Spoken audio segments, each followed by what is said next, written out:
Get started. Hello, everyone. My name is Hannah Harder, and I work for Kaufman and Associates. I would like to welcome everyone to today's webinar entitled Medicare Matters, a new toolkit for engaging American Indian and Alaska Native elders. Today we have two presenters, and it is a pleasure to introduce each of them. I would first like to introduce Jolie Crowder. Ms. Crowder is the Research and Evaluation Manager for the International Association for Indigenous Aging. She is also currently serving as a project manager for the Senior Medicare Protocol American Indian and Alaska Native Integration Grant, which is a project funded by the U.S. Administration for Community Living Administration on Aging. Ms. Crowder has nearly 2 decades of experience in nursing, healthcare, and program planning and evaluation. Before joining IA2, Ms. Crowder managed case management quality assurance for the Corvell Corporation.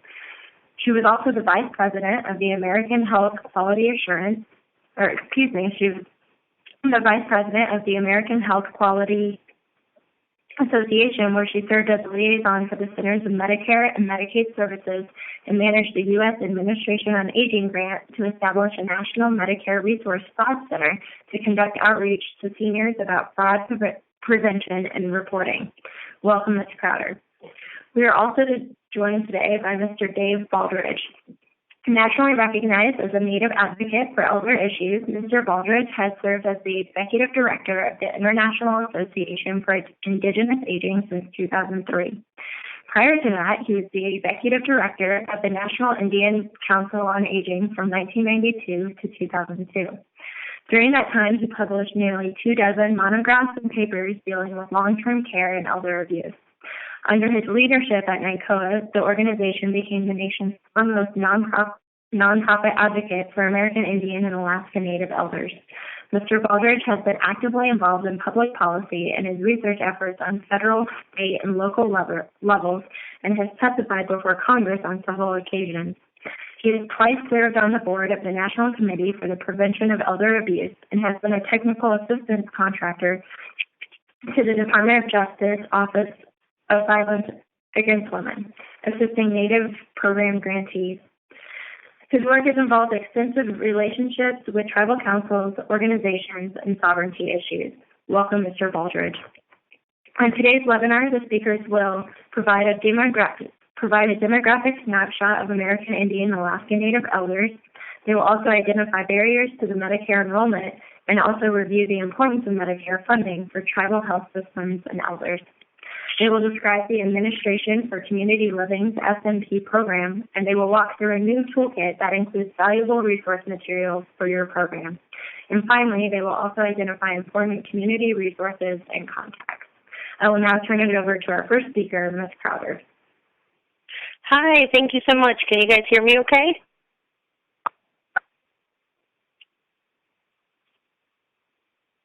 A hands up. Can you guys hear me all right out there? Yes, I can hear you. Awesome. Thank you. Well, thank you so much. Great. Thank you. Thank you so much, Hannah and the folks at KAI and all of you guys who are joining us today. We're really pleased to have the opportunity to be part of your agenda for this particular month's call. We're going to jump right in. I think Hannah said that you guys like to get through the presentation materials pretty quickly so that we have a nice opportunity at the end to ask questions. So just a brief bit of background here. Today we're going to talk about the Senior Medicare Patrol Program. We're going to touch on the issue of Medicare fraud and abuse in Indian country. Dave's going to talk with you guys about kind of the background and history of our project and some of the lessons that we learned in conducting outreach as part of this project. And then just take you on a tour of the outreach toolkit, as we believe that there's some materials that we've created that may be useful for you guys' work. Also, I think, we believe that it would be helpful to create partnerships locally with your Senior Medicare Patrol program and your SHIP programs if you're not already affiliated with those guys. So just a little notice about our grant support. This project was funded by the Administration for Community Living, and we have our little disclosure at the bottom. So what Dave and I have to say is definitely our opinion and not endorsed in any way by ACL. So Briefly, what is the Senior Medicare Patrol Program? The SMP program is really a boots-on-the-ground initiative, community-based program that taps into senior volunteers predominantly, but volunteers of any age really, that do outreach and education to help prevent Medicare fraud and abuse, and also just general healthcare fraud and abuse. And as consumers, as you guys are out there yourselves of healthcare, you're aware that there's all sorts of scams that happen out there, people trying to get your information via email or flyers or approaching senior centers or your clinic. So so they work predominantly with Medicare issues, although they do some other healthcare fraud and abuse activities, and they do general education. A number of the SMPs have engaged in activities before this project, working with tribal health entities in their state, but those efforts, I would say, have been rather sporadic. And so part of what our goal was with this project is to help provide them some resources and information and training so that they're more comfortable in going out and making those community connections with clinics like yourself and other tribes and tribal entities within your state. It's all face-to-face work. Like I said, they're a boots on the ground. They have about 5,000 volunteers, give or take a few hundred, who go out into the community. The mission of the program is really to empower seniors, and they also do a lot of work with caregivers to prevent, detect, and report healthcare fraud, errors, and abuse. Primarily, they do presentations. Since the program started, or actually last year, I think it was, in the last year, they've either done presentations or exhibited at senior conferences or tribal events, and reached about 500,000 people doing those presentations and outreach. Last year they had 5,400 volunteers who contribute a lot of hours. It's a great way to give back.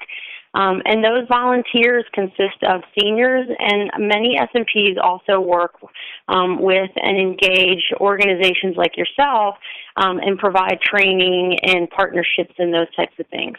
And so there are agencies and organizations who can also be a partner with the SMP program and volunteer to coordinate and collaborate with them. One of the big unique aspects of what the SMP programs can do is help with complaints or problems. So if somebody looks at a Medicare summary notice or gets a bill in the mail or has an issue or thinks something's just not right, or suspect, that there might be just an error that they aren't comfortable resolving, then they can contact the SMP person in their area, and that person will actually sit down and can meet one-on-one or help them over the phone to work through issues. They can, once they have your permission, they can make contacts on your behalf to insurers or to doctor's offices. And then they also make referrals to the Office of the Inspector General. So if, they've gone through the process and investigated and feel like there's an issue at hand, then they can make that referral for further investigation to the OIG and also to CMS. So as you can see, the program's been around since 1997, and as part of their activities and efforts, they've reached a lot of people and counsel a lot of people, and have had a lot of seniors and other entities who've contributed their time. They do have to track, as part of their reporting to the OIG, they have to track kind of savings back to Medicare, Medicaid, and beneficiaries. And to date, they've, logged about $121 million. Some of those have just been kind of big landslide cases where the SMP complaint is the one, or the consumer complaint to the SMP is the one that opened the door. So, what you'll hear from the OIG, though, and what doesn't all the time get accounted for is that preventative message. And so it's the senior who doesn't answer the phone call asking for the Social Security number or information over the phone. And that you can't measure, but that's probably where the bulk of the value of what the program provides. So, and all of these things that they do, I know that they would love to do in coordination or partnership with your organizations, your clinics, those types of things. If you have a senior population that you serve, I'm sure that they would love to engage with you guys and provide resources and information and education. A little bit about Medicare fraud and abuse in Indian country. And our project was really novel prior to this. Some of our programs had done a little bit of work here and there, doing outreach to different populations, but it was fairly sporadic. And so our project was one of the first that kind of took, we started at the 50,000-foot level and then went right down to the community level where we tested interventions. And we had to undergo kind of a learning process to help us understand and folks understand throughout that. But healthcare fraud, most people, I think we found as part of this project, sort of shrug it off, that it's not something of great interest or very appealing or even an issue in many American Indian communities, predominantly because funding's so tight in some scenarios, or because it's very complex when you start engaging with the tribal healthcare billing system, and then how does that interact with Medicare. But the reality is that healthcare fraud, even in one scenario, hurts everybody. When money gets stolen by, a bad actor, whether that's a provider or a vendor or a caregiver, it takes money out of your pocket. It takes money out of Medicare's pocket. And then in many of these instances, there's money that gets stolen from elders, particularly if they fall for scams where, it's a phishing scam about a pharmaceutical plan and they fall prey and provide information and they steal their information. Or there are $2.99 pharmacy plans where they'll give $300 to get benefits, and then that money's stolen and most often never recovered. When the billions, and that's billions with a B, when the billions of dollars that are lost to fraud each year, as you can imagine, that it makes a huge impact on the quality of care. And there's also, if you guys have ever seen the headlines or paid attention, there are stories, terrible stories really. For instance, in Pennsylvania, there was a physician who provided chemotherapy to patients over the course of a number of years who never needed chemotherapy, so that he could bill for that. There have been cases where physicians have done invasive tests on patients who didn't need them so that they could bill for that. A number of years ago out in California, there was a big clinic who was doing heart procedures on patients so that they could bill for that didn't need them. And so when you have instances like that where their pocketbook's driving their healthcare motivation, their motivation, then obviously it has a big impact on the quality of care. Ultimately, when we spend, if you look at the little chart, about $60 billion a year is the best guesstimate of the dollars lost to fraud. And if we're losing that much to fraud, you can imagine that money could be better spent elsewhere. And then it just leads to higher healthcare costs across the whole system, not just for Medicare. And I did put a chart here on this graph that shows the 60 to 60 billion is the estimate for the amount that's lost to healthcare fraud in the Medicare program. And there's no firm numbers because it's pretty difficult to figure out, how many people are really ripping off the system. But most people say between 5 to 10% of whatever is spent on healthcare is lost to fraud. So we'll say $60 billion for Medicare. And then just as a point of reference, I put in this little chart the IHS budget for the year. And as you can imagine, if just a little bit of that money was recovered from healthcare fraud or not lost to fraud, ideally it can be better spent on programs like the IHS budget or other services for individuals.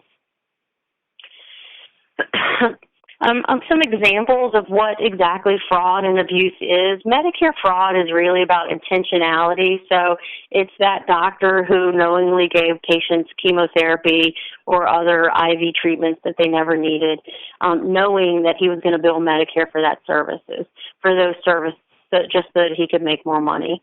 Examples might be billing for the services or supplies, wheelchairs or scooters, walkers that weren't provided or were never needed.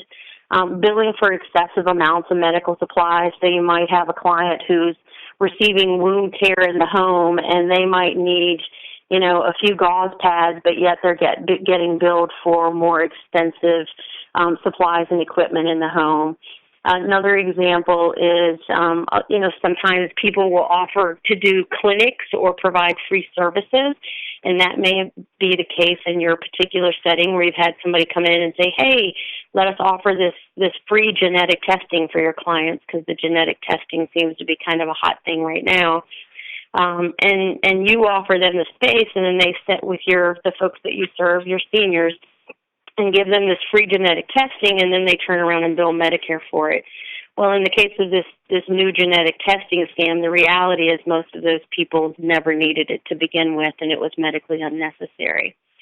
Another example is improper bill coding to obtain a higher payment. So your sinus infection becomes pneumonia, intentionally becomes pneumonia, unneeded x-rays or lab tests. And, I mean, you guys all work in a clinic environment and know that, and I'm a nurse by training and my background. So, you walk a fine line when it comes to diagnostics and lab testing. But fraud is really about, billing and providing tests that you didn't need, like that lab testing.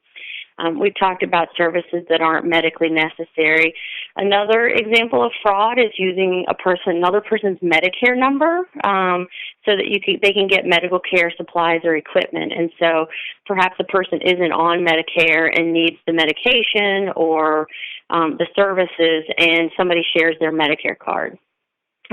There are other examples where people will come around and solicit, Medicare information and Medicare numbers just blatantly to steal somebody's identity to bill Medicare, whether it's, intentional, whether it's unintentional or intentional on the client's part, and then some people who sell their Medicare numbers as well. On the slide before that I showed, we've talked about that rough estimate of about $60 billion annually that's lost. But it's actually really difficult to quantify, generally speaking, and then even more so when we start talking about Indian elders. And as some of you may know, that the Medicare database, the census database, and the IHS databases don't always accurately identify all American Indians and Alaska Natives, IHS less so than Medicare. And, when there's been research done and they try to match those numbers up, they're not always the same. And so the folks that Medicare has in their database may differ from census versus IHS. The systems aren't linked. I know they've been, undergoing some efforts to try to clean up and make the systems match over time, but it's still not a perfect system. And the reality is that you guys live every day is that your healthcare system is pretty complex, and the billing is complex. And as you well know, Medicare billing is in and of itself rather complex. And IHS, has their estimates and data, but they don't always seem to capture the same data and information about finances that are collected by the tribes. And ultimately, there's just not a concrete way to measure fraud, errors, and abuse. There was a question early on, I think, that we started to hear from folks of, is there really fraud in Indian country? And their perception seemed to be that there was less fraud perhaps in Indian country than in the mainstream. But the reality is that nobody knows, but everybody assumes that's the case, or they assume that fraud's not an issue or that fraud isn't important. And that may be because there's some insulation for folks perhaps who are on reservations or stay within the tribal healthcare system. Or, those folks who sell wheelchairs door-to-door, scooters door-to-door, can't always get out to the more rural or isolated areas. There was also, someone had put forth the idea that perhaps there were fewer incentives to commit fraud because the ITU reimbursement system is so complex, and funding fairly limited. I think what we have heard, however, and we may go into this later on another slide, but I think the reality is of what we've heard based on the S&P programs out and doing presentations thus far to elders is that at the clinic level, at the agency level, that folks don't feel like it's an issue or concern, but what we're hearing from the elders is that there is fraud and people are trying to steal their information, sell them equipment and those types of things. And so I think we're working on an outdated assumption that we hopefully can move past as part of this project and as part of this work as well. There's a lot of barriers generally to fraud detection and reporting, and a lot of these apply when you're talking about Indian elders as well as in the general senior population. One of the things we found that that was rather important, though, as part of this project is there seems to be a significant lack of knowledge about Medicare from the elder side of things, as well as we've run into a lot of agencies and clinics who also have, a fairly significant gap in knowledge when it comes to understanding Medicare. One of the other issues that we grapple with is the fact that Medicare summary notices, or MSNs, which are the documents that folks get, and you probably get them from your own insurance company if you have private insurance, that says this is not a bill, but it's a summary of the care. And everyone who has Medicare generally receives that document on a quarterly basis. However, what we found is if a person is receiving care from IHS or a tribal facility or an urban health center, in many instances, even if Medicare's paying the bill, that notice is never sent. And believe it or not, a lot of seniors look at those documents and find errors and problems and report them, and that's a very nice way of detecting errors and fraud and abuse. But because they're often suppressed when it involves the Indian health system, that's one of those tools and resources that aren't available, and nobody really knows what's being billed by all the entities. Specific to the Indian elder community, we have found, when it comes to talking about Medicare and the government, there is often a sense of distrust. In some communities that are small, for instance, up in Alaska, where you have small communities and the caregivers are your friends or your family, there is a reluctance to report. There is a fear of retribution. So if you report the person who is a tribal leader, for instance, what is the implications for you as an individual who has to live in that community? Some of the other issues and barriers that came up as part of this project was limited literacy, and that really applies specifically to health literacy, as well as just the ability to review information on their summary notices if they do receive them in healthcare billing. There's limited access to information, and then technological access is also a barrier. A lot of the Medicare billing information can be found online. A lot of Medicare information can be found online. And a lot of your plan tools and selections these days are predominantly done online, and that can be a barrier for folks. Elders in general, seniors in general, but also when you start talking about folks who are in geographically isolated areas. And then, generally speaking, there's a lack of interest in healthcare billing. Folks feel like this is my right to receive care, and it doesn't really matter who's paying the bill, but they feel that as part of that federal trust responsibility that they are owed health care, and they don't really care who pays for it and how it gets billed, just so long as someone's taking care of it for them. There is some oversight of the fraud issue in Indian country, and the agency that's generally responsible for that is the Office of the Inspector General at the Department of Health and Human Services.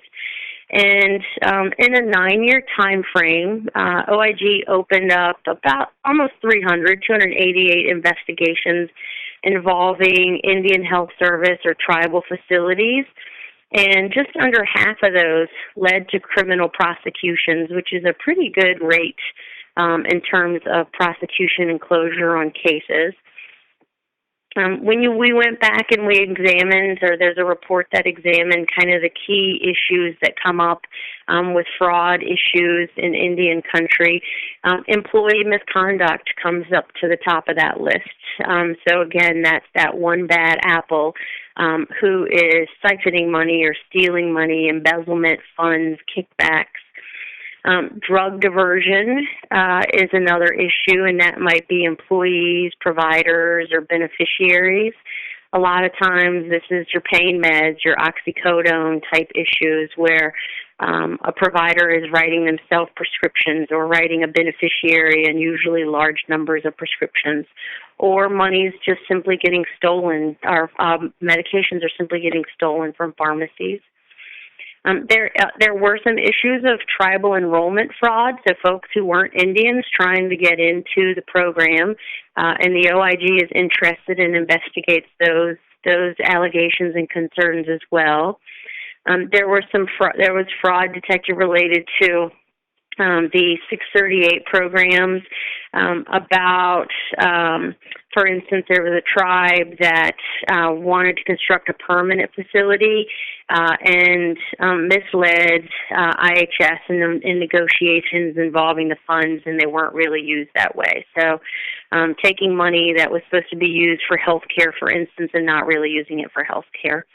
And then just general Medicare and Medicaid reimbursement frauds and scams of the nature that we talked about, those billing entities and those types of things.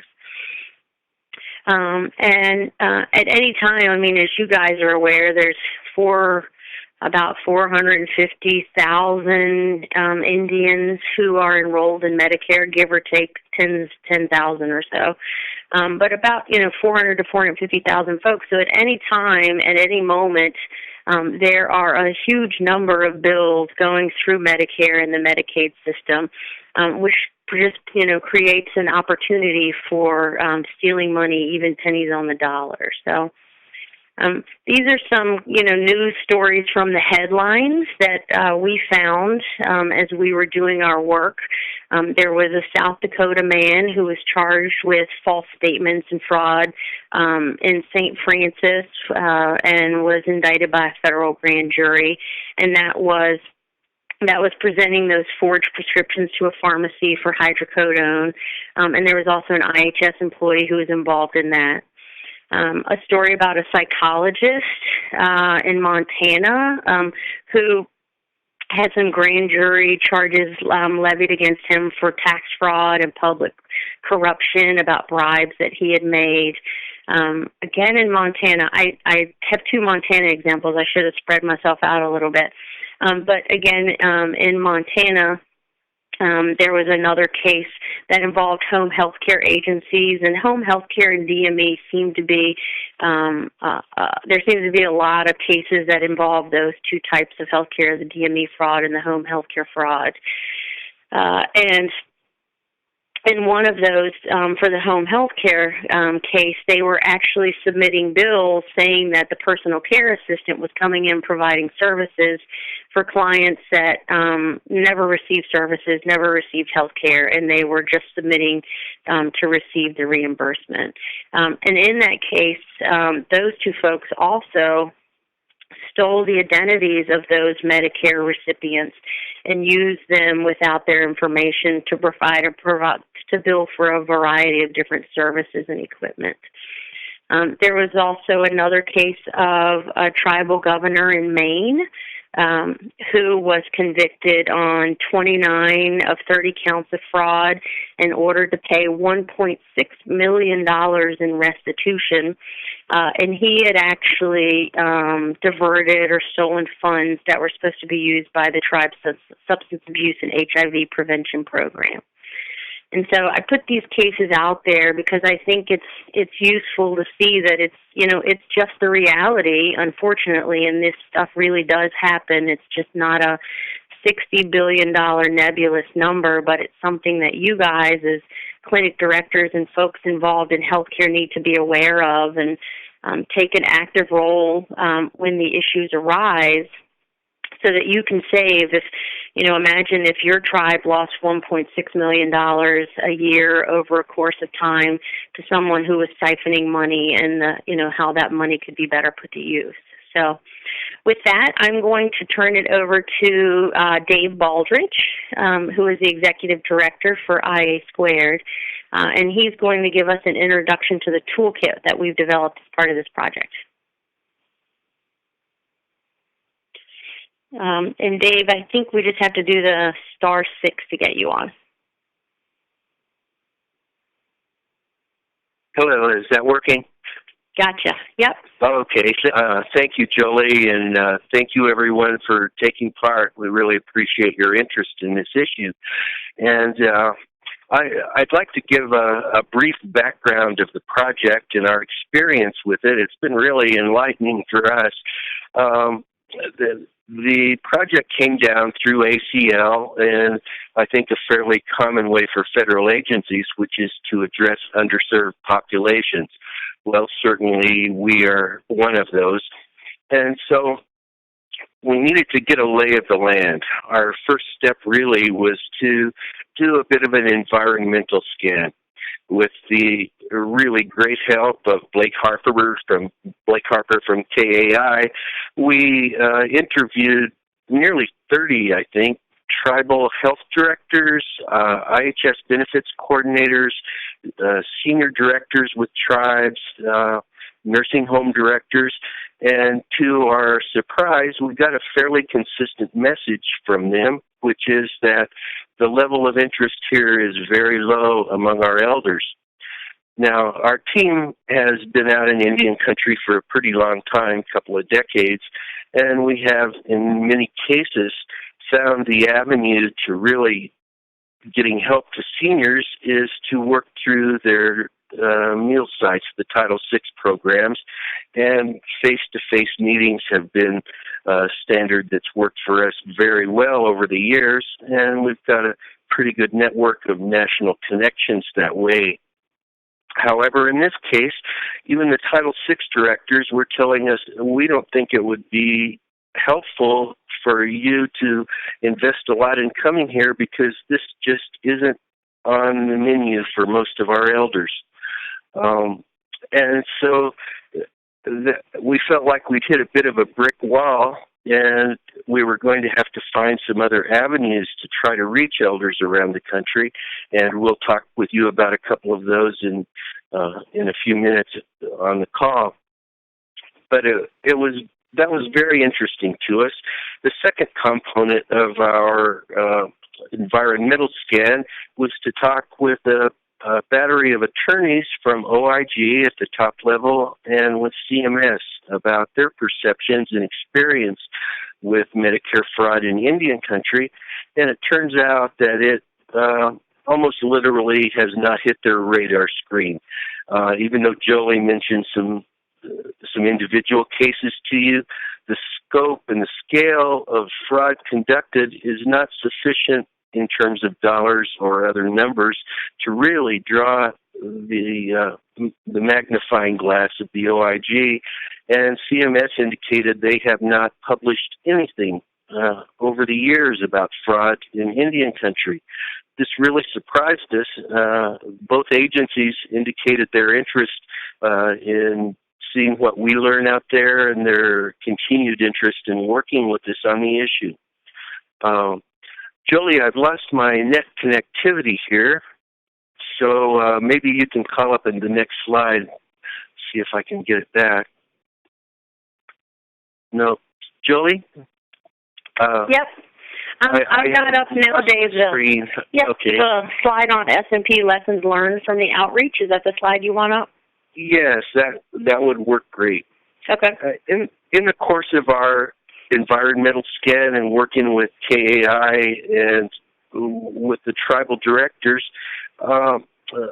surprising, even though it's not new news, a surprising set of data came to us. And that is there continues to be a very pronounced demographic shift in Indian country as our people gravitate toward urban areas, and the number of reservation residents, if not dwindling, is not growing nearly at the proportion of urban Indians. When I first got into the business in the early 1990s, I believe we found that 76% of Indian elders were reservation-based. And our work this year revealed to us that now that percentage is almost reversed. Not in terms of elders necessarily, they're probably the cohort least likely to be urbanly mobile, but that Indian people, well over 70%, are now urban. And in becoming an urban Indian, as you all well know, a person leaves behind the tribal protections of tribal law enforcement, the tribal judicial system, of tribal social services, of tribal senior programs, of small communities of extended families with our aunties and people looking out for us. And so we find that our elders, as they move to urban settings or as they grow to be elders in an urban setting, may continue to have very low levels of health literacy. And I know most of you on the call are tribal folks, and so I won't spend a lot of time talking about the urban portion of the initiative, but we have in Arizona and a couple of other places, California, been able to create some very effective partnerships between urban Indian-centered directors, urban health programs, and SMPs in those states. Jolie, on to the next slide. I'm sorry, I still can't see them. That's okay. It was the SMP Lessons Learned. As part of that scan, we also have done a lot of work with the SMP programs over the last year, kind of testing outreach and initiatives locally in their communities with Indian elders. And you can see the slide's been sitting here, but I think kind of the preeminent lesson that we learned is that elders have so many Medicare questions, and you don't know until you ask. And I think, key lesson learned number 2 is that there are stories and incidences of fraud and scams, but they don't share unless you ask. And you can imagine somebody who's lost money to a scam is even less likely to share, even if you ask, because they're embarrassed about the situation. So we have found that elders really need that repeated exposure to Medicare messaging and information, and every year during open enrollment, they need that refresher information and messaging, and to do that double check with Medicare. And then just a couple other lessons that we learned there that it looks like everybody's on here and had a chance to read the slides, so we'll skip past that one. Jolie, I would add in that, as Medicare continues to be a large and very important part of most IHS budgets, we think continued attention to this issue is needed, and the need for it will probably grow in future years. But I know Medicare plays a very big role in IHS area budgets. So. The slide that's up now is just the tagline and kind of the sub-message that we came up with for the project, or that was developed, and protect yourself, your family, and your tribe, with the subline of Medicare offers peace of mind and protection for our elders.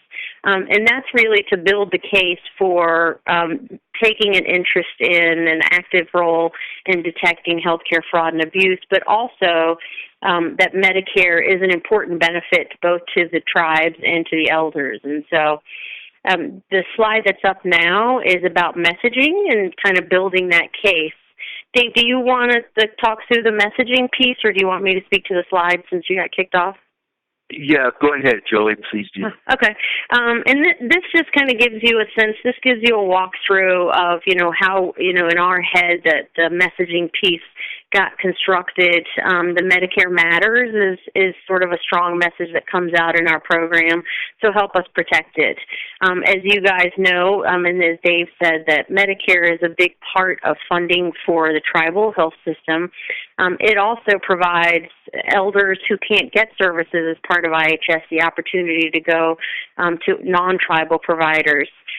When Medicare pays, it saves you guys money at the tribal clinic level because they're footing the bill and IHS doesn't. And then finally, that those billing errors hurt everybody. And, we've already talked about why healthcare fraud matters. And then the importance of that Medicare education and recognizing that that the ITU system isn't insurance and it's not going to cover everything, and folks can still have Medicare and use those programs. We identified some barriers in terms of enrollment for American Indians and Alaska Natives. And you can see some of those here, and you guys probably live this every day, so understand and know these. Primarily, folks who believe that IHS is going to take care of everything for them. So why do I need Medicare Part B? And not understanding that an emergency room visit isn't going to be paid in short order by their ITU coverage, and they're going to be left with a big bill. We've talked about, kind of that entitlement issue. And then it's just confusing, and it's confusing for everybody. There's been a litany of studies that show how complex for Medicare beneficiaries Medicare can be. My dad included. He was trying to pick a new Part D plan this last year, and they sent him like a 200-page book, and he just kind of tossed it aside and said, well, I hope I understand the program well enough. So, and then a few other, issues on there about enrollment and costs, the premiums and the penalties and work history issues. I'm gonna jump into the toolkit, and because one of my favorite things about the toolkit, you guys, is that KAI has, in the overview part of it, in the history of the federal trust responsibility, provided the most concise and I think the most well-done analysis of the federal trust responsibility and tribal relations with the federal government that I've seen in many years. So the toolkit will be worth it for you just on that one piece alone. Okay. No, that's great. I'm going to go through kind of quickly. The slides will be available to you guys afterwards, and then there's a link to show you where to go to kind of poke through the toolkit materials. You'll see the cover. There's a resource manual that we created with the help of KAI. A lot of that manual is background about American Indians and Alaska Natives, which is really for our SMP programs to help them get up to speed. But there may be other entities that you worked with that you may say, hey, if you want to work with us, learn a little bit about kind of the culture and population and history. And as Dave said, it's a nice background information there. The toolkit also contains some newsletter article templates, some that are Medicare, general Medicare, and then some that are fraud specific. There's a brochure, there's PowerPoint, we have some fact sheets. There's also regional profiles of American Indian, Alaska Native populations. Again, maybe something not so useful for you guys necessarily since you live in that world. And again, the theme is Medicare Matters when you're talking about our toolkit, and that's something we tried to carry through all the resources. Here's a snapshot of a couple of the pages from the table of contents in the manual. It's long. It's very comprehensive. We did try to use a lot of headings and subheadings, which are linked. So if you open up the document and you, for instance, wanted to go right to health system funding and how IHS the IHS Tribal Healthcare Urban Center, the system and the explanation, or you wanted to go into the Medicare info, you can click right to that. So really use that table of contents as a way to jump through the document to the sections you need. There's a PowerPoint presentation. There's two versions, same content, just one has a few more graphics than the other. The slide presentation is nice. It's got a basic overview of Medicare, which is a good portion of the presentation. So if you guys do presentations to your folks and about Medicare or need info, it might be a good resource for you. And also has tips about protecting yourself. The newsletter articles on the left on this slide, you can see the topics. So Medicare open enrollment scams, why Medicare matters, Medicare identity theft, and then there's an article specifically for healthcare providers about why Medicare matters in case that's useful in educating your staff. We have 6 fact sheets, 5 of which are for consumers, 1 of which are professionals. All of the consumer fact sheets were written at the 6th grade level, approximately the 6th grade level, just to make them a little bit easier to read. On several of them, we tried to incorporate a story or a scenario kind of lifted out of, the real-life home health care fraud case, but make it more applicable to the community. And you can see there's 5 of the fact sheets that are kind of snapshotted down at the bottom there. There is one on Medicare Basics that may be useful for American Indians and Alaska Natives, and that's what's Part A, what Part B, those types of things. That's not specific to fraud. That may be, a useful tool for you guys.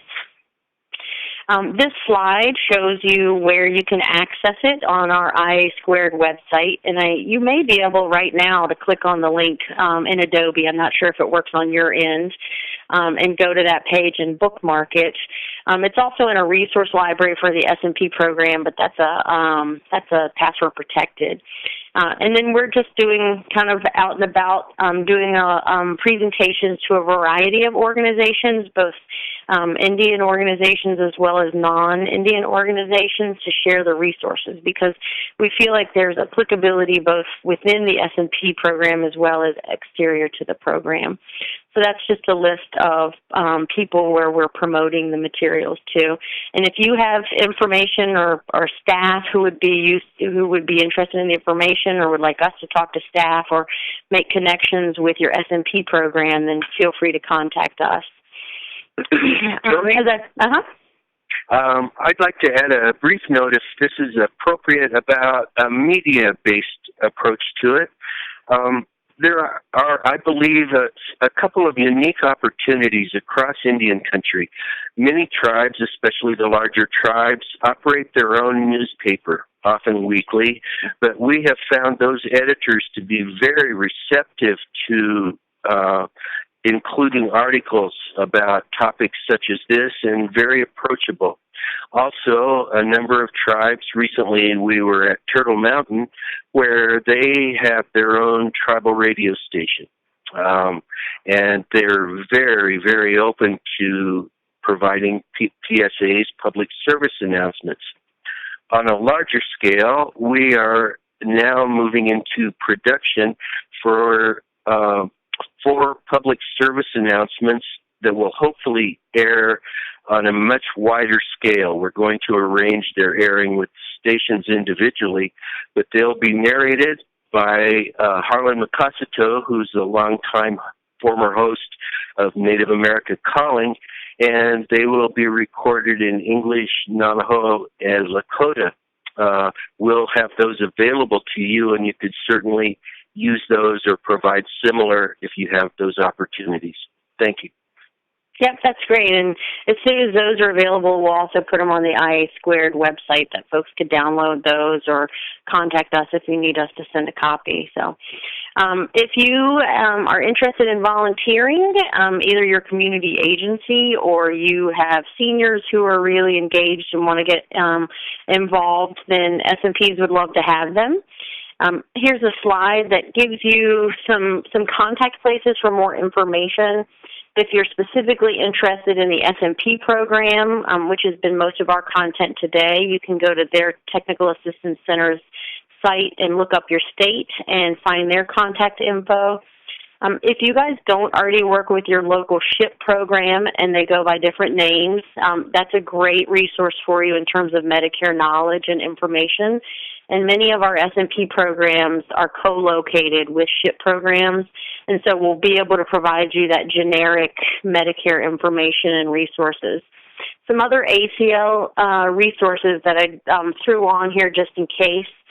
There's Aging and Disability Resource Centers, and you guys may already be well aware of them because of your work, your LTSS work. There's also benefits enrollment centers around the country to help low-income folks with Medicare sign up for programs to help with healthcare, food, and those types of things. And then another ACL initiative that you guys are likely aware of are the MIPA programs, the MIPA grant programs, who are also out there trying to help inform, advise, and enroll folks in the Medicare benefits to help them with subsidies. So a big thank you to the folks on the slide. And Hannah, I know we've blown your agenda out of the water in terms of timing, but I'll just stop and say the folks at KAI, there's another project team we worked with who were just wonderful across the course of the project and brought knowledge and expertise, and then design assistance, and then our partners at Health Benefits ABC, the technical experts, and Sherry Varner, who provided knowledge about Medicare, and then Holmes Research Consulting, who helped with content and ease and marketing and those types of things. So I'm going to flip back to you at this point, Hannah, to see if we have questions in the few minutes we have left. Sure. Thank you so much, Jolie. Both to Jolie and Dave, thank you so much for taking the time to present this very valuable information.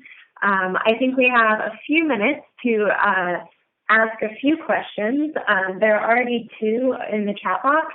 The first one being, actually, before we get to that, I need to explain that in order to ask a question, to unmute your line, press *6 to unmute your line, and then you can ask your question, or you can also type your question into the chat box, which you can find in the lower right-hand portion of your screen. So, as I mentioned, we already have a question in the chat box, and that is, does SMP also discuss not only fraud, but what/who is eligible for Medicare during visits?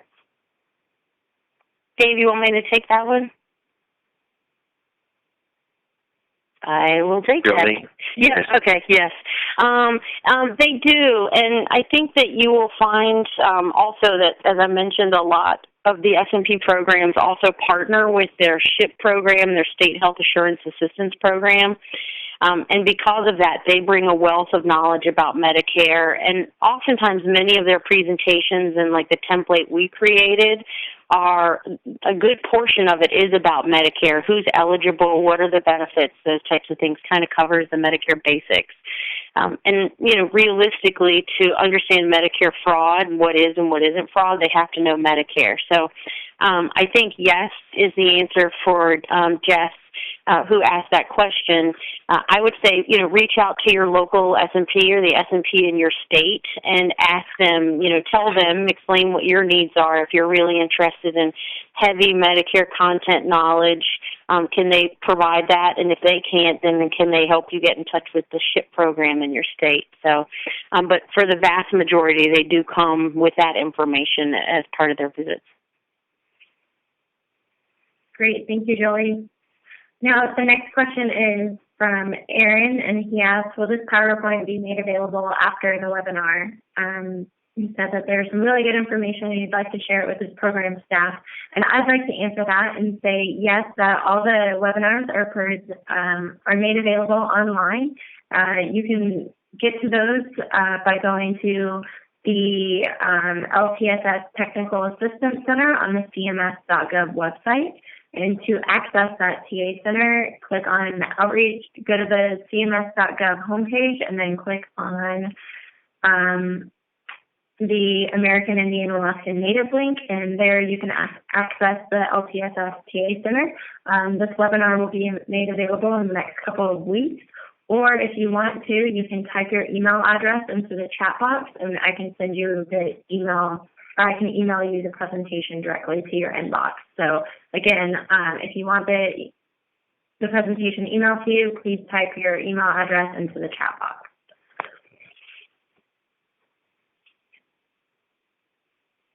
It looks like we have a couple of people typing. I don't know if they're typing questions or their email addresses. Again, if you'd like to ask a question, please press *6 on your telephone keypad, or you can type a question into the chat box. We just have a few minutes left.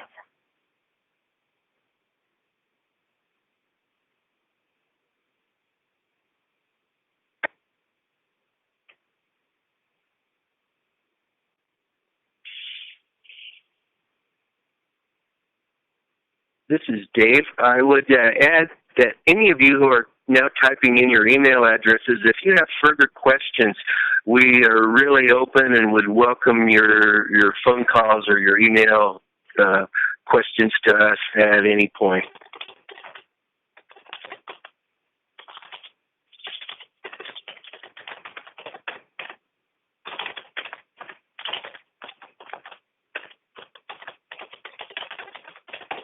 And on that note, I should have put Dave and my email address in the PowerPoint presentation at the end, so I apologize for that. But if you look in the chat pane, I put Dave's Dave's email address is dave@iasquared.org, and I'm jolie@iasquared.org.